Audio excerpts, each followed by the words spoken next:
अस्सलामुअलैकुम, आप देख रहे हैं एक्सपर्ट्स और मैं हूं आपके साथ एमन चौधरी। बात करेंगे कि महसूस ऐसे होता है कि पाकिस्तान पीपल्स पार्टी और पाकिस्तान तहरीक इंसाफ इलेक्शन के इनेकाद के लिए एक पेज पर हैं। पीपल्स पार्टी नई हल्काबंदियों के इशू को लेकर अपना वासे और दो टोक मौकिफ रखती है कि इलेक्शन 90 दिनों में होने चाहिए। और आज शाह महमूद कुरैशी ने भी प्रेस कॉन्फ्रेंस करते हुए कहा कि इलेक्शन को 90 दिनों से आगे लेकर जाना आइन की खिलाफ वर्जी होगी। यहां आपको अपडेट करें एक और केस के हवाले से।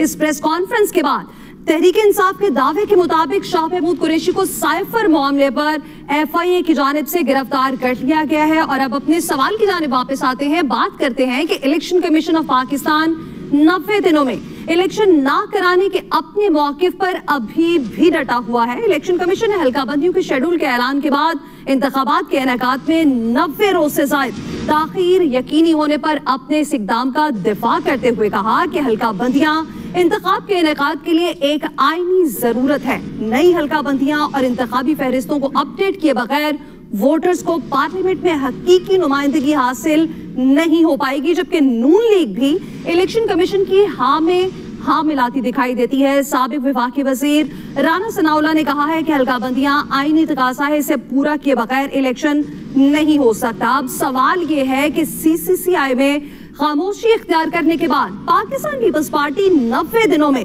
इंतखाबात कराने का मुतालबा मीडिया पर क्यों कर रही है? क्या नून लीग और पीपल्स पार्टी गुड कॉप और बैड कॉप के फार्मूले पर अमल कर रहे हैं? और दूसरी बात कि अगर इलेक्शन 90 दिनों से आगे जाते हैं तो कितना अरसा मुलतवी रहेंगे? क्या कोई टाइम फ्रेम भी इलेक्शन कमीशन देगा या फिर नहीं? इसी पर बात करेंगे। हमारे आज के पैनल का तारुफ मैं आपसे कराती चलूं। सलमान आबिद साहब हमारे साथ हैं और डॉक्टर जमील अहमद खान, जवाद फैसी साहब, हामिद अल मशरकी साहब और रमीज खान साहब हमारे प्रोग्राम का हिस्सा हैं।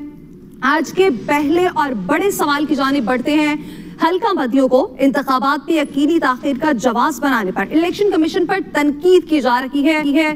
डॉक्टर जमील साहब, आप क्या समझते हैं, क्या इंतखाबात 90 दिनों के अंदर मुनाकिद होना वाकई मुमकिन नहीं है क्या? नहीं, मुमकिन तो इस लिहाज से भी नहीं है क्योंकि आपने अपने इंट्रो में ही बताया कि CCI के जब मीटिंग के बाद सेंसस नोटिफाई हो जाता है तो फिर ये लाजम है इलेक्शन कमीशन पर कि वो डिलिमिटेशन करे उसकी। तो डिलिमिटेशन के लिए इलेक्शन कमीशन ने बता दिया है कि 4 माह चाहिए उनको, दिसंबर तक डिलिमिटेशन होगी उसकी। और फिर 233 जो एक्ट है इलेक्शन कमीशन का, उसमें जो अमेंडमेंट्स हुई हैं उसके मुताबिक भी उनको और ज्यादा बाख्तियार बना दिया गया है। उसके बाद वो डेट अनाउंस करेंगे अपने इंतजामी और इंसरामी मामलात को सीधा करते हुए। अब रहा सवाल ये कि आपने अपने इंट्रो में बताया कि ये पीपल्स पार्टी और बाकी पार्टियों ने खुशी खुशी जब CCI में सेंसस को अप्रूव करने के बाद नोटिफाई कर दिया तो उस वक्त जो फायदे उन्होंने लेने थे उस वक्त जिन लोगों से, वो फायदे उन्होंने उठा लिए, चाहे वो केसेस के मामले में हो, चाहे वो कुछ अपना हिस्सा लेने के मामले में हो, चाहे कुछ अंडरस्टैंडिंग जो केयरटेकर गवर्नमेंट के दरमियान कि उन पर कोई हादसा हौला रखा जाए या ना डाला जाए, जो भी उन्होंने मामलात किए हैं अपने दौरे हुकूमत में या जो हरकत किए हैं अपने दौरे हुकूमत में या जो उनका माल पानी का मामला जो होता है वो सारा, ये सारी अंडरस्टैंडिंग डेवलप करने के बाद अब कहते हैं कि जी, और अप्रूव करने के बाद अब कहते हैं कि इलेक्शन 90 दिन में होना चाहिए। ये सिर्फ आवाम को बेवकूफ बनाने वाली बात है। ये अगर इन्होंने करना था कि 90 दिन में, तो फिर उसका तरीकाकार मौजूद था कि 2017 के सेंसस पे उनको इलेक्शन कराना पड़ता, क्योंकि अब भी जो ओवरऑल सीट्स है नेशनल असेंबली और प्रोविंशियल असेंबलीज की, उसमें तो बढ़ावा नहीं आ रहा है। तो ऐसी सूरत में मैं समझता हूँ कि ये दोनों पार्टियां जिन्होंने अपना उल्लू सीधा किया है, चाहे मुस्लिम लीग नून हो या पीपल्स पार्टी या PDM की बाकी पार्टियां, वो तो आगे देखिएगा कि जिस तरह मामलात मंजर आम पर आएंगे तो इनके तमाम जो इन्होंने अपने दौरे हुकूमत में जिस तरीके से चीजों को अपने फायदे में इन्होंने लिया बजाय अवाम के फायदे के, तो वो सामने आना शुरू हो जाएंगी। तो मुख्तसरन इसका जवाब यही है कि अब तो ये टेक्निकल मामला बन गया है और इलेक्शन कमीशन को उस टेक्निकल पॉइंट पर सुप्रीम कोर्ट भी आप देखेंगे कि जिस तरह हेयरिंग आगे बढ़ेगी वो ज्यादा उस पर कोई उन्हें मजबूर नहीं कर सकती, क्योंकि अब उन्हें आइन और कानून इस चीज की इजाजत दे रहा है। और वैसे भी जो हमारे इंतजामी और इंसरामी मामलात हैं डिलिमिटेशन वाले, उसमें डिलिमिटेशन होगी, उसमें अपीलें होंगी, उसमें लोगों की पब्लिक हियरिंग होगी, उसके बाद फिर नोटिफाई किया जाएगा। तो ऑब्वियसली वो जो टाइम शेड्यूल दिया है इलेक्शन कमीशन ने, उस टाइम शेड्यूल को तो पहुंच जाता है। लेकिन आपको याद होगा कि आपके प्रोग्राम में ही मैंने कहा था कि जो मुल्की हालात नजर आ रहे हैं, जो इशारे नजर आ रहे हैं, आगे जाके जो मुझे अकाउंटेबिलिटी नजर आ रही है मैरियट होटल टाइप को खाली करा के और इन तमाम को वहां रखने की, तो वो तमाम मामलात अगर जहन में रखा जाए तो ये मामला आपके प्रोग्राम में मैंने कहा था कि 2 साल से कम का मुझे ये मामला नजर नहीं आ रहा है। अगर उससे कम हो जाए तो फिर और बात है, लेकिन 2 साल से कम का ये मामला, जो सामने हालात व वाकयात नजर आ रहे हैं और जो आगे जाके मुस्तकबिल के मंसूबे के इशारे मिल रहे हैं, जिस तरीके से डेवलपमेंट हो रही है, मैं नहीं समझता कि इलेक्शन 90 दिन या 90 दिन से के बजाय 180 दिन में हो जाए, ये नजर नहीं आ रहा। जी सही। जवाद साहब, आप इस हवाले से क्या कहेंगे? क्योंकि डॉक्टर साहब तो ये कहते हैं कि 90 रोज या फिर 90 रोज के आगे भी ये इलेक्शन होते हुए उन्हें दिखाई नहीं देते। आपको क्या लगता है, क्योंकि ये इलेक्शन इस हवाले से मामला पहले भी अदालत में गए, नहीं हुक्म माना गया, तो अब आपको क्या लगता है कि इलेक्शन वाकई ही टाइम पर हो पाएंगे? देखिए, इलेक्शन कमीशन ऑफ पाकिस्तान को भी आईनी इख्तियार है और जिस तरह ये बात हुई कि इंतखाबी मामलात हैं, फिर हल्का बंदियां हैं, वो तो करानी भी चाहिए। और जब उस पर सबने दस्तखत कर दिए तो उसके बाद अब डेफिनेटली इलेक्शन में अगर जाना है और जाना ही पड़ेगा, तो उसमें पीपल्स पार्टी, मुस्लिम लीग नून, पीडीएम की और जो बाकी जमातें हैं, इत्तेहादी जमातें हैं, और पीटीआई और दीगर इस्तेहकाम पाकिस्तान पार्टी, ये सारे अपने अपने स्लोगन लेके आएंगे और हर एक आइन कानून की बात भी करेगा और करनी भी चाहिए। अमल कितना है ये बाद में देखा जाएगा, लेकिन असल इशू ये है कि अवामी सतह पे आइन, जमहूरियत, कौम, मसाइल, ये सब कुछ जेर बहस आने ही है और वो तभी वोट भी मिल पाएंगे, तभी वो अपनी तरफ खींच भी पाएंगे। आपने भी बात की, देखिए अभी डॉक्टर साहब ने जिस तरह फरमाया ना कि पीपल्स पार्टी भी उसमें शरीक थी जब दस्तखत हो रहे थे, जब ये सारी चीजें हो रही थी, लेकिन अब जाके एमकेएम और पीपल्स पार्टी के मामलात को अगर हम देखें तो उसमें एमकेएम शायद इसमें अपने आप को फायदे में देख रही है अगर नई हल्का बंदियां होती हैं, और पीपल्स पार्टी को शायद ये मसला लाहक है कि अगर कुछ ऐसा मामला हो गया, रद्दोबदल हो गया, हल्का बंदियां तब्दील हो गई, तो उनकी सारी मेहनत शाखा जो है वो कहीं उसमें कोई दरार ना पड़ जाए, उसमें कोई इशू ना हो जाए। बाकी रह गई बात, देखिए सीधी सी बात है, मुल्की मामलात जिस नहज पे हैं, मुआशी तौर पे जिस नहज पे है, फिर हमारे यहाँ बाज वाकयात, अभी जड़ावाला का वाकया जिस तरह हुआ है, उसके बाद ये सारी चीजें देख के इलेक्शन जाना होगा। और इलेक्शन कमीशन को, जैसे मैंने आगाज में अर्ज किया, इलेक्शन कमीशन ऑफ पाकिस्तान को भी तो आइन ने ही वो इख्तियारात दिए है ना। अब बाकी रही अदालतें, तो देख लेते हैं अदालतों में तो हर मसला पहुंच गया है और हम इस काबिल ही नहीं है, हमारे अहले सियासत, ऐसा ही है, आइन और कानून की बालादस्ती की बात की जाती है, क्योंकि ये जमहूरियत का हुस्न है। जमहूरियत को बरकरार रखने के लिए ये भी कहा जाता है कि इंतखाबात जो है वो अवाम का भी आईनी हक है, क्योंकि उनको अपने नुमाइंदे मुंतखब करने का हक है ताकि उनके मसाइल की भी कोई बात कर सके। आपको नहीं लगता रमीज साहब, अवाम को इस आईनी हक से महरूम रखा जा रहा है और मजीद प्रोलॉन्ग होता जा रहा है ये मामला? देखिए, सबसे पहले मैं आगाज़ करूंगा इस बात से कि अभी कहा गया कि इलेक्शन कमीशन के पास आईनी इख्तियार है, तो जी इलेक्शन कमीशन के पास कोई आईनी इख्तियार मौजूद नहीं है। इलेक्शन एक्ट 2017 जो है वो एक ज़ेली कानून है जो कॉन्स्टिट्यूशन के नीचे बना है। जिस कानून का हवाला गालिबन फैजी साहब दे रहे हैं वो अभी रिसेंट अमेंडमेंट की गई और उस अमेंडमेंट के तहत जो पावर प्रेसिडेंट के पास थी वो उठा के दे दी गई इलेक्शन कमीशन ऑफ पाकिस्तान को। और उसके अंदर भी एक बहुत इंटरेस्टिंग बात यह है कि उसके अंदर भी, if I am not wrong, please correct मी अगर मैं इस गलत कोट कर रहा हूँ, कि स्टेट मिनिस्टर फॉर लॉ शहादत अवान साहब जो पाकिस्तान पीपल्स पार्टी के एक मेंबर हैं, उन्होंने मूव किया इस बिल को सेनेट के अंदर, जिससे ये पावर्स जो हैं ये ट्रांसफर की गई from president to the election commission of Pakistan. अब दूसरी बात ये है कि कानून उस हवाले से क्या कहते हैं। देखिए, ये डिलिमिटेशन जो है ये इलेक्शन कमीशन का काम है और उनकी जिम्मेदारी बनती है एज पर कॉन्स्टिट्यूशन आर्टिकल 51(5). लेकिन बात यह है उसके अंदर कहीं इलेक्शन कमीशन ऑफ पाकिस्तान को इस बात की इजाजत नहीं है कि वो 90 डे की प्रोविजन को जो है वो सरपास करे। उस 90 डेज के हवाले से कॉन्स्टिट्यूशन कितना क्लियर है वो आप इस बात से अंदाजा कर लीजिए कि कॉन्स्टिट्यूशन में इसका जिक्र एक बार नहीं है, 3 बार है। पहले आर्टिकल 224 के अंदर है, फिर आर्टिकल 105 के अंदर है, फिर आर्टिकल 48 के अंदर है, जिसके अंदर बार बार वो 90 डेज की एक लिमिट लगाता है।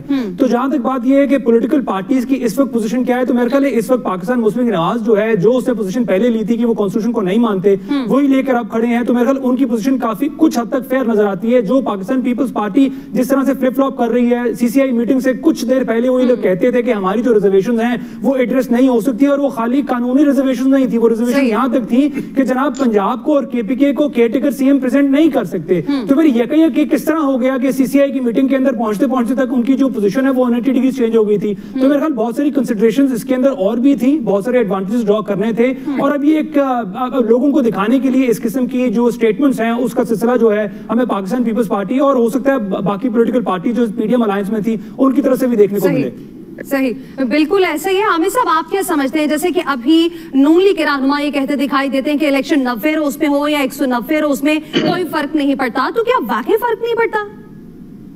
बहुत शुक्रिया एमन। बात यह है कि बदकिस्मती से सियासतदान हमेशा से अपने दोहरे बयानात और जो दोहरे रवैये हैं उससे अवाम को भी बेवकूफ बनाते चले आए हैं और जमहूरियत के साथ भी खिलवाड़ करते चले आए हैं।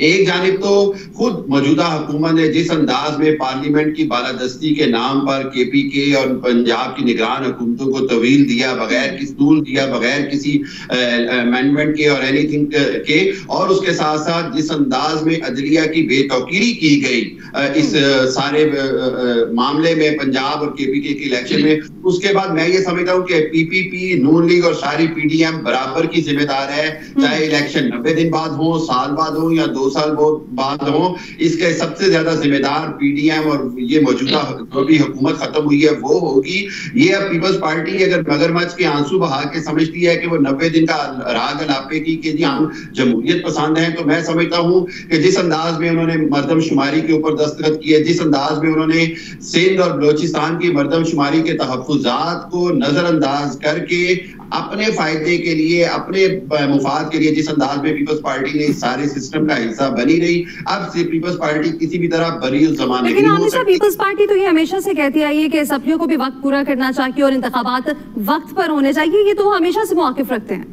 देखिए, हमेशा से मौक़िफ़ रखने में और अपना दोहरा मेयार दिखाने में तो फर्क है। दोहरा मेयार ये है कि आप असेंबली में तो उसकी तौसीक कर देते हैं, आप असेंबली में इलेक्शन कमीशन की ताकत भी बढ़ा देते हैं, आप असेंबली के अंदर जनाब पार्लियामेंट के इख्तियारात के नाम के ऊपर अदलिया के इख्तियारात पे कदगन भी लगा देते हैं। तो ये जो दोहरा मेयार है कि पब्लिक स्टेटमेंट तो आप 90 दिन में इलेक्शन का दें, जमहूरियत बेहतरीन इंतकाम का दें, और जब दूसरी जानिब बात आए अमली तौर पर, तो अमली तौर पर आप जो हैं वो वहीं पर खड़े हो जहां पर नून लीग या बाकी हुकूमतों ने खड़े हुए। ये सिर्फ फर्क है अमल का। और मैं तो समझता हूं, मुझे बड़ी उम्मीद थी और उम्मीद अभी भी होती है कई बार कि पीपल्स पार्टी बहरहाल वफाक की जमात है, पीपल्स पार्टी बहरहाल इलेक्शन हर सूरत चाहेगी, लेकिन मैं ये समझता हूं कि इनको ये मर्दमशुमारी को इस अंदाज में मंजूर करने से पहले किसी ना किसी तरह 90 डेज के इलेक्शन को इंश्योर कराना चाहिए था। अब जो है, अब तमाम गेम जो है वो अदलिया के हाथ में है, सच बताऊं तो, और इलेक्शन कमीशन के हाथ में है। निगरान हुकूमत के हाथ में भी इतना कुछ नहीं है, क्योंकि ये अपने हाथ सब काट चुके हैं। इलेक्शन कमीशन जाने और अदालतें जाने की वो क्या फैसला करती हैं, तरामीम की क्या तौजीह पेश करती हैं। सही हो गया। सलमान साहब, अदालतों ने तो पहले भी फैसला दिया था, कहा था कि केपी और पंजाब के इलेक्शन जो है वो हो जाने चाहिए, और कहा उसकी 2 दफा फिर वो डेट भी दी गई, लेकिन उस पर इलेक्शन नहीं हो पाए। आमिर साहब कहते हैं कि अदालतों की तरफ देखा जा सकता है, तो क्या आपको लगता है कि अब मामला खुशउस्लूबी से निपट जाएगा और अदालतों की जानिब नहीं जाना पड़ेगा? देखिए, पंजाब का इंतखाब हो या केपीके का, और अब पूरे मुल्क के अंदर जो इंतखाबात होने हैं, ये मामला आईनी और कानूनी से ज्यादा एक सियासी नोयत का मसला बन गया है। और इंतखाबात उस वक्त होंगे जब इंतखाबात के नताइज हम मैनेज कर सकेंगे, अपने हक में कर सकेंगे, या एक सियासी जमात का बंदोबस्त हो सकेगा, तो फिर इलेक्शन भी करवा लिए जाएंगे। देखिए ना, जब आपने केपीके के इंतखाबात नहीं करवाए, जब आपने पंजाब के इंतखाबात नहीं करवाए, और क्या क्या जवाब उस वक्त की वफाकी हुकूमत ने नहीं दिया, इलेक्शन कमीशन ने नहीं दिया, अदालतों के अंदर जो बहसें होती रही, और आज जब हम कहते थे कि 90 डेज के हवाले से कोई लकूना नहीं है मरकजी इंतखाबात के हवाले से, तो उसके अंदर भी लकूना पैदा हो गया। एक बात तो ये है, इसलिए ये मसला सियासी है, जब सियासी मसाइल हल हो जाएंगे तो फिर इंतखाबात के बारे में भी सोच लिया जाएगा। इस वक्त इंतखाबात की जो तरजीह है वो नहीं है। अगरचे ये कहा जा रहा है कि फरवरी और मार्च में इंतखाबात हो जाएंगे, लेकिन अगर फरवरी और मार्च से पहले असेसमेंट ये हुआ कि नताइज वो नहीं निकल सकेंगे जो हम निकालना चाहते हैं, तो फिर कोई ना कोई जवाब बनाकर इलेक्शन को आगे लेके जाया जाएगा। एक बात तो ये है। दूसरी बात आप देखिए, मसला ये है कि पीपल्स पार्टी हो, PMLN, PDM की दीगर जमातें हो, जैसे सबने कहा कि उन्होंने तो बाकायदा इंतखाबात की तारीख में अपने आप को सहूलतकार के तौर पर पेश किया है। अगर आपने उस इजलास के अंदर बैठ के ये जवाब बना दिया कि जनाब नई मरदमशुमारी के नताइज की बुनियाद पर इंतखाबात होंगे, तो इंतखाबात की ताखीर की जो सहूलतकारी है वो उस वक्त की फेडरल गवर्नमेंट ने की है, उसमें पीपल्स पार्टी भी शामिल है। जैसे अभी रमी साहब कह रहे थे, जाने से पहले कुछ और था, जब अंदर गए तो कुछ और सूरत हाल बन गई। अब सवाल ये है कि अगर आप इलेक्शन नहीं करवाते 90 डेज के अंदर, यहाँ कौन सा ये मुल्क जो है वो कॉन्स्टिट्यूशन के ऊपर चल रहा है, जो हमें बड़ी फिक्रमंदी आ गई है? कौन सा ये मुल्क कानून की हुक्मरानी की बुनियाद के ऊपर चल रहा है? कौन से लेवल प्लेइंग फील्ड की? सारी जमातें यही करती है ना, इदारों को मजबूत करने की, आइन और जमहूरियत को। देखिए ये सारी बातें जो है ना, ये सारी बातें जो है एक सियासी नारे हैं। आइन की बालादस्ती, जमहूरियत की बालादस्ती, कानून की बालादस्ती, पार्लिमान की बालादस्ती, हर हुकूमत ने इन तमाम नारों को बतौर हथियार अपने हक में इस्तेमाल किया। असल में ये अपनी और अपने खानदान या अपनी जात की बालादस्ती चाहते हैं, और जहां इनका मामला तय हो जाता है किसी ना किसी के साथ, तो सब चीजें ठीक हो जाती हैं। आज वोट को इज्जत दो की बात, साबका हुकूमत जो PTI की थी वो एस्टेब्लिशमेंट के साथ जो रोमांस कर रही थी वो भी हमारे सामने है, और साबिक वजीर आजम शहबाज शरीफ साहब तो खुल्लम खुला इतराफ कर रहे हैं कि उनका एस्टेब्लिशमेंट के साथ क्या ताल्लुक रहा है, और आज भी पीपल्स पार्टी भी एस्टेब्लिशमेंट के साथ सहूलतकारी के तौर पे खड़ी आती है। तो मैं कहना ये चाहता हूं कि जो सियासी जमातें हैं उन्होंने माजी की गलतियों से कोई सबक नहीं सीखा। देखिए मैं बार बार कहता हूं, जब आप एक दफा ट्रेन को पटरी से उतारते हैं ना, तो दोबारा उस ट्रेन को पटरी पर लाना बड़ा मुश्किल काम होता है। अगर आप एक दफा 90 डेज की वायलेशन करने जा रहे हैं तो फिर उसके बाद की कोई जमानत नहीं है। मिसाल के तौर पे इलेक्शन कमीशन था ना, उसने हल्का बंदियां करनी थी, तो उसको चाहिए था उसी दिन वो अनाउंस कर देती कि फरवरी की फला तारीख में लास्ट वीक में हम ये इलेक्शन करवा रहे हैं, ताकि मसला ही खत्म हो जाता। लेकिन डेट ना देकर वो जो कुशन है वो खुला रखा है कि इंतखाबात के बारे में इब्हाम अभी बाकी है, और मैं ये समझता हूं कि इससे आपकी सियासी पोलराइजेशन भी, आपकी जो लीगल इंप्लीकेशंस हैं वो भी, और एडमिनिस्ट्रेटिव इंप्लीकेशंस भी बढ़ेंगी। क्योंकि जब आप इलेक्शन से फरार का रास्ता इख्तियार करेंगे तो चीजें ठीक नहीं होंगी, बल्कि चीजें और ज्यादा खराब होंगी। लेकिन मसला यह है कि आइन को यहाँ पे किसको परवाह है? बिल्कुल ऐसे है सलमान साहब। अगर हम देखें ना कि अगर सियासी तौर पे स्टेबिलिटी मुल्क पे नहीं आएगी तो इकोनॉमिक स्टेबिलिटी कैसे आ पाएगी? क्योंकि हमारे इस वक्त जो मुआशी हालात हैं वो इस बात के मुंतजर है कि मुल्क कहीं स्टेबल सिचुएशन में आए और जो हमारी मुआशी तरक्की है, मुआशरत है, जो बेहतर हो सके। आपको नहीं लगता जवाब साहब, जैसे अभी सलमान साहब ने ये बात कही, उन्होंने कहा कि हम एक तारीख वो रकम कर रहे हैं कि इलेक्शन की वायलेशन की गई, ना फिर उसके अंदर नहीं हो पाए, तो आने वाली हुकूमतों को हम एक मिसाल दे देंगे कि आने वाली हुकूमतें भी इस मिसाल के ऊपर दोबारा इस तरह से कर सकें? देखिए अभी सलमान आबिद साहब ने जहां ये बात कही है, उन्होंने इसका जवाब भी दे दिया था कि पहले कौन सा सारी उम्र हम आइन पे चले हैं, पहले कौन सा सारी उम्र हम कानून के मुताबिक जिंदगी गुजारते रहे हैं। लेकिन जवाब साहब, लेकिन इसकी बेहतरी की जानिब तो जाना है ना। बिल्कुल।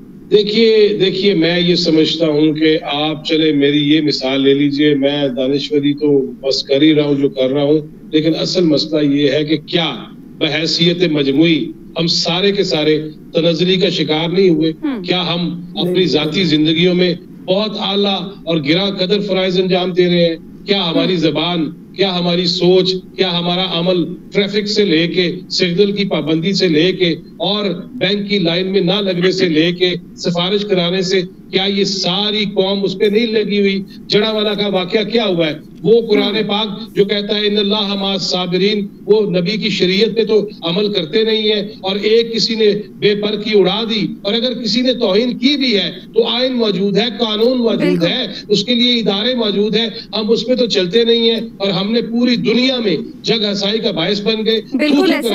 हम हिंदुस्तान के खिलाफ बातें कर रहे थे कि हिंदुस्तान के अंदर मुसलमान ही नहीं दीगर अकलियतें भी महफूज नहीं है, मुताबिक बिल्कुल ऐसा ही है। मुझे लगता है आमिर साहब आप कुछ कहना चाह रहे थे। जी मैं सिर्फ ये कहना चाह रहा हूं कि देखिए एक बड़ी सादी सी बात है, वो ये कि अगर सियासतदान खुद मुल्क में जमहूरियत के साथ खिलवाड़ करेंगे, अगर सियासतदान खुद 10-10 बंदों के साथ 30-30 कवानीन कोरम पूरा किए बगैर 25-25 करोड़ रुपए देकर जो कुछ हाकान अब्बासी साहब ने इल्जाम लगाए हैं, उस सब कुछ को आप देखें तो असेंबली के आखिरी 10-12 दिनों में जिस तरह थोक के हिसाब से कवानीन बनाए गए और फंडिंग और ग्रांट्स दी गई, उसके बाद आप इन सियासतदानों को कैसे अवाम दोस्त कहेंगे? इन सियासतदानों को हम कैसे कहेंगे कि ये जमहूरियत पसंद है? ये तो अपने मकासद पूरे करने आए हैं। बिल्कुल ऐसे ही सियासी मकासद को सामने रखा जाता है, पर्सनल मफाद को सामने रखा जाता है। बिल्कुल ऐसे ही है। रमीज साहब, आप क्या कहना चाहेंगे? देखिए, इसके अंदर एक बुनियादी बात जो मैं सलमान साहब ने बात की कि इलेक्शन कमीशन ने अभी तक अपना कोई इलेक्शन का स्केड्यूल नहीं दिया, तो मेरे ख्याल एक खुशगवार हैरत हमें ये भी होगी जान के कि अगर वो स्केड्यूल दे भी दें तब भी एक इख्तियार आर्टिकल 58 के अंदर इलेक्शन एक्ट 2017 के अंदर हम उनको दे चुके हैं कि उनकी जब दिल चाहेगा वो एक नया इलेक्शन का स्केड्यूल दे देंगे, एक फ्रेश पोलिंग डेट दे देंगे जो कि ओरिजिनल टेक्स्ट का हिस्सा नहीं है, लेकिन वो इसी पोलिटिकल पार्टीज ने एक पावर दे दी है। दूसरी इंपॉर्टेंट बात इस ज़माने में मेरे ख्याल ये है कि सारी पोलिटिकल पार्टीज जो है, वो सलमान साहब ने बिल्कुल दुरुस्त कहा कि एक पोलिटिकल पार्टी को इस पूरे इक्वेशन से माइनस करके इलेक्शन में जाना चाहती हैं ताकि एक मखसूस नतीजा जो है उनको मिले। और अगर सीखा पॉलिटिकल पार्टीज ने कुछ नहीं है तो मेरे ख्याल इससे आगे बढ़ते हैं कि सीखा हमारी पाकिस्तान की एस्टैब्लिशमेंट ने भी कुछ नहीं है। सही, बिल्कुल ऐसा ही है। लेकिन बात फिर वही है कि जमहूरियत को कायम रखने के लिए आम इंतखाबात का वक्त पर होना जरूरी है। एक्सपर्ट्स की राय आपने जानी। प्रोग्राम के अगले हिस्से में हम बात करेंगे कि जड़ावाला पे मुतासरीन के अपने घरों को वापसी तो शुरू हो चुकी है, लेकिन ऐसे वाकयात की रोकथाम के लिए हुकूमत को क्या इकदाम करने चाहिए। प्रोग्राम में यहाँ ब्रेक के बाद इस पर बात करेंगे।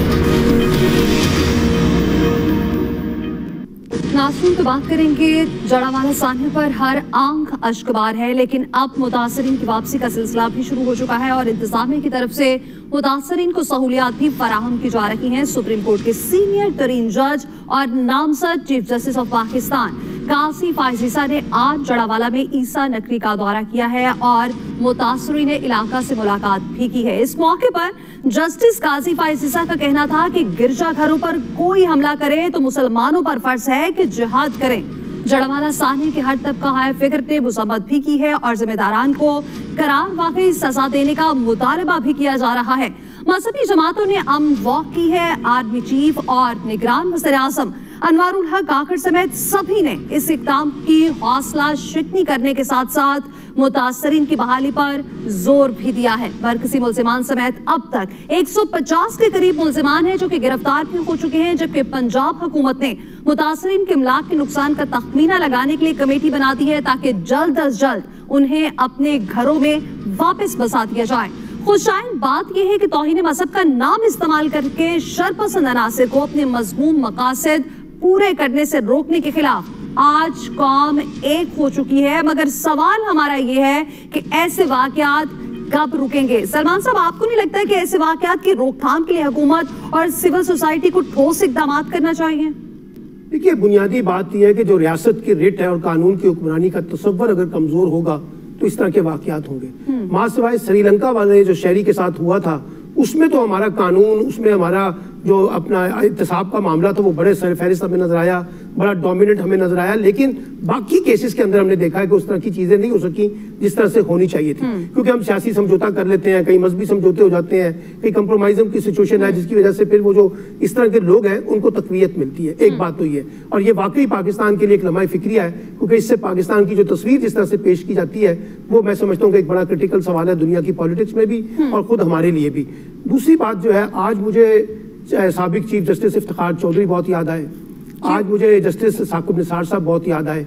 आज आपको क्यों याद आ गए? वो इसलिए याद आए कि आज जो हमारे नए चीफ जस्टिस होने वाले हैं वो जिस तरह से वहां पे गए हैं, अब देखिए वहां जाना और वहां जाकर एक किसी चीज की मजम्मत करना एक और चीज है, मैं उस तक तो सही है, लेकिन जहां जिस तरह से जाके उन्होंने जिले इंतजामिया की या पुलिस अफसरान की सरकोबी की, सरजनिश की, और जिस तरह से वो चीजें कर रहे थे, तो मुझे जस्टिस इफ्तिखार चौधरी साहब याद आ गए और साकिब निसार साहब आ गए।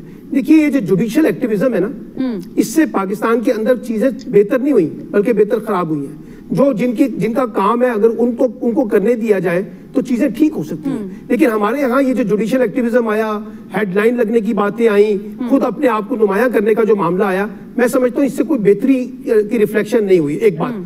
दूसरी एक और बात बड़ी इंपॉर्टेंट है, बहुत से लोगों का ख्याल ये था कि जस्टिस फाइज ईसा जब चीफ जस्टिस बन जाएंगे तो इनकलाब आ जाएगा, यानी बाज लोगों ने तो नवाज शरीफ साहब की वापसी को भी नए चीफ जस्टिस की आमद के साथ जुड़ा हुआ था। सही। लेकिन वो तो ये कह रहे हैं कि मैं चलूंगा तो सिर्फ आइन के ऊपर चलूंगा, यानी आइन को बुनियाद बनाकर आगे बढ़ूंगा। चले मान लेते हैं जी, इसका मतलब है फिर बहुत से लोगों को प्रॉब्लम भी होगा, क्योंकि हम तो बहुत सी चीजें गैर आईनी तौर पे सपोर्ट मांगने की कोशिश कर रहे थे ना, और हमारा ख्याल था कि जब वो आ जाएंगे तो फिर बहुत सी चीजें ठीक हो जाएंगी जो इस वक्त जो है वो ठीक नहीं है, पॉलिटिकल माइलेज मिल जाएगा, पॉलिटिकल सपोर्ट मिल जाएगी। तो ये दोनों बातें जो है मुझे लगता है कि अभी आने वाले जिस वक्त चीफ जस्टिस नया हलफ उठाएंगे उसके बाद आपको जो सिनेरियो नजर आएगा वो भी बड़ा डिफरेंट किस्म का सिनेरियो आएगा, और बहुत से लोगों को मायूसी होगी कि जनाब जिस तरह से हम सोच रहे थे और हम समझ रहे थे कि जनाब ये एक खास एजेंडे के ऊपर जो है हमें सपोर्ट करेंगे, कुछ जमातें जो है उनको भी मायूसी होगी। तो लेट्स सी, देखते हैं कि चीफ जस्टिस कैसे आगे बढ़ते हैं। लेकिन एक चीज मैंने बताया जो ये जो एक्टिविज्म है इसके दरमियान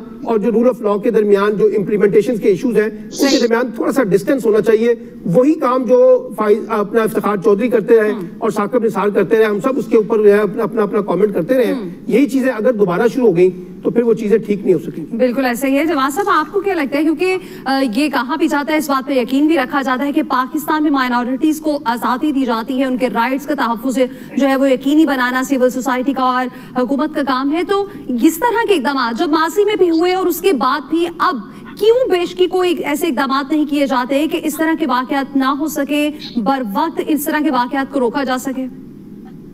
देखिए, बहैसियत मजमूई हम इसका शिकार हैं। मैंने पहले भी ये कहा था कि इन्नल्लाह मअ साबिरीन, हम लिख के तो रख लेते हैं, सब्र नहीं करते। आइन कानून मौजूद है, अगर किसी बदबख्त ने तौहीन कुरान की ही है, लेकिन उसके लिए जब आइन में चीजें मौजूद है, कानूनी रास्ते मौजूद है, तो अपने हाथ में सब कुछ ले लेना और मस्मार कर देना, जला देना। अल्लाह के नबी सल्लल्लाहु अलैहि वसल्लम ने तो औरतों, बुजुर्गों, दरख्त काटने से मना किया, और यहाँ तक कह दिया गया कि किसी की इबादत गाह पे हमलावर नहीं हुआ जा सकता। लेकिन हम उन्हीं रसूलुल्लाह का नाम लेके, जिन्होंने रास्ते से रुकावटें दूर करने का हुक्म फरमाया है, हम तो रबीउल अव्वल में उनके नाम पे रस्सियां डाल के पैसे मांगने शुरू कर देते हैं और उन्हीं के नाम पे इज्तिमात मुनक्कद करते हुए लोगों को तकलीफ देते हैं। हम अजीब सी, हमें पता नहीं है, लेकिन उलमा की इस पे खास तौर पे जिम्मेदारी थी, जो डायरेक्ट समझते हैं तर्जुमा।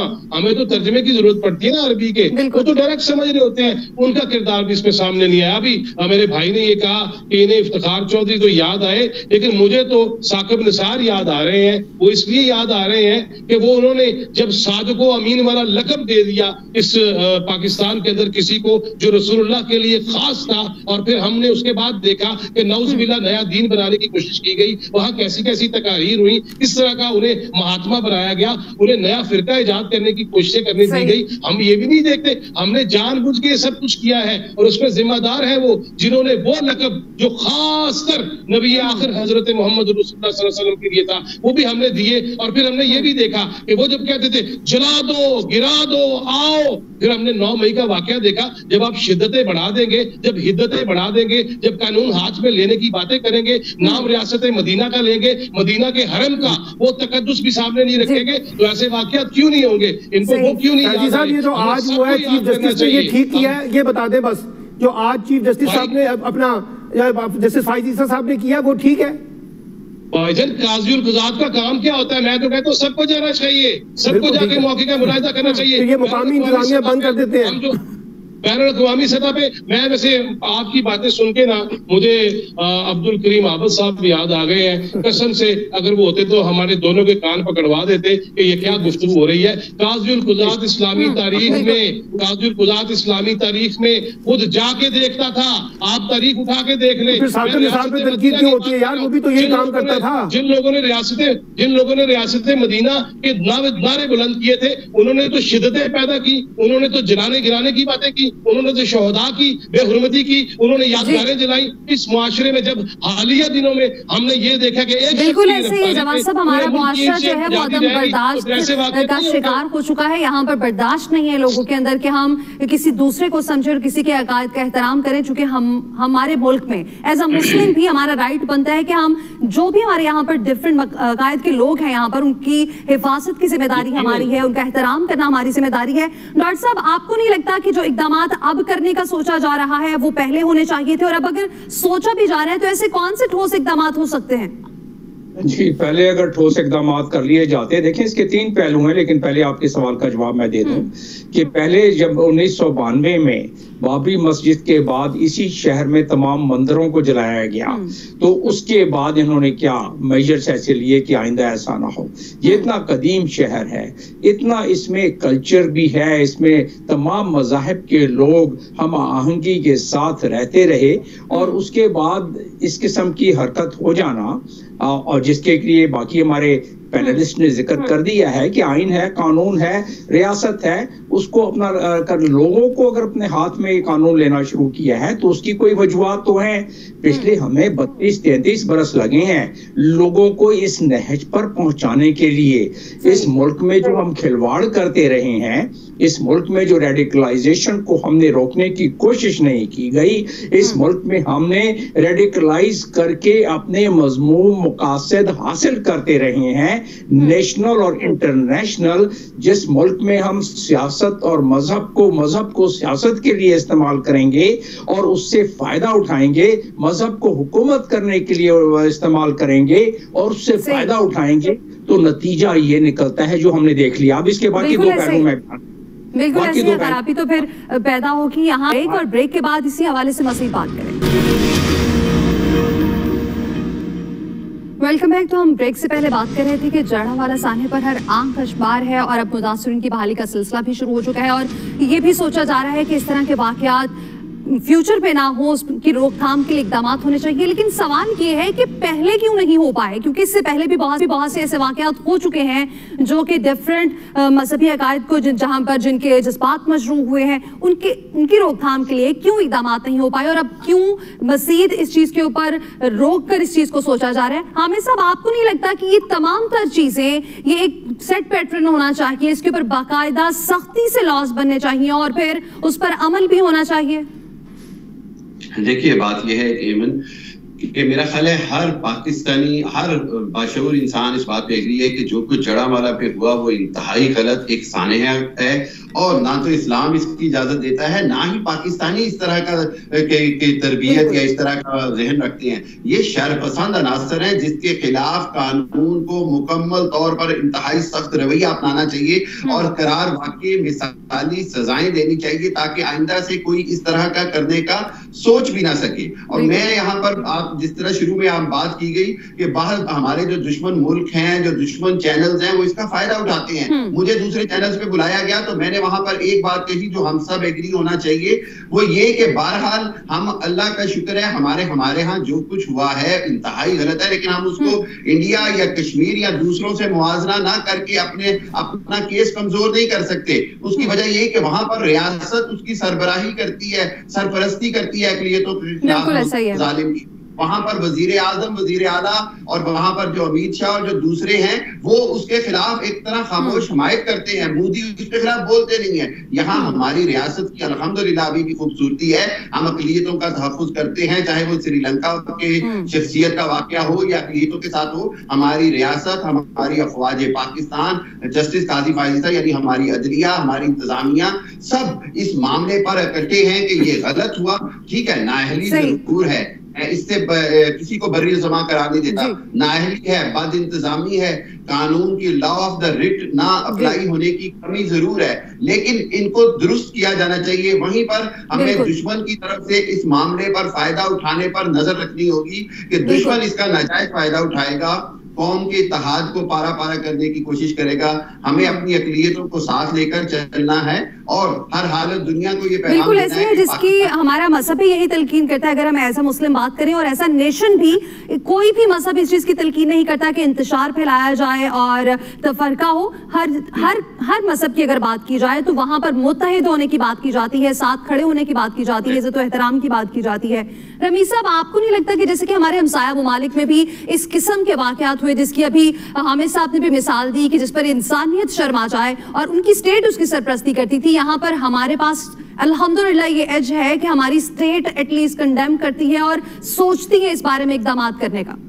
बिल्कुल दुरुस्त बात है जी। देखिए जब इंडिया के अंदर ये वाकयात, बल्कि अब तो अभी तक तो वाकयात का सिलसिला ये थमा ही नहीं है। इंडिया के अंदर मणिपुर के अंदर हो गया, गुरुग्राम के अंदर हो गया, हालांकि उनका मेन आईटी सिटी है, लेकिन वहां पे भी उनके हालात इस किस्म के हैं कि मुसलमान जो है उन शहरों से भी भागते हैं ताकि अपनी जान किसी और जगह पे महफूज करें, और वहां से वो अपने पुलिस ने हिंदुओं ने अंदर घुसाया इमाम मस्जिद को मारने के लिए। बिल्कुल, और वो अपने गाँव को वापस जा रहे हैं इन बड़े शहरों से, ताकि उन गाँव में जाके, चूंकि वहां पे मुसलमान आबादियां ज्यादा हैं, वहां पे अपने आप की अपनी हिफाजत करें। तो देखिए बात यह है कि पाकिस्तान का और इंडिया का तो मुवाजना इस तरह बनता ही नहीं है, क्योंकि हमारी स्टेट इस पाकिस्तान में रहने वाले सारे लोगों ने यकजुबान होकर इस पूरे इंसिडेंट को कंडेम किया है। लेकिन जहां हम इस तरह के इंसिडेंट को कंडेम करते हैं, क्योंकि इस तरह के एपिसोड्स हो जाते हैं एवरी 2-3 ईयर, कोई ना कोई इंसिडेंट।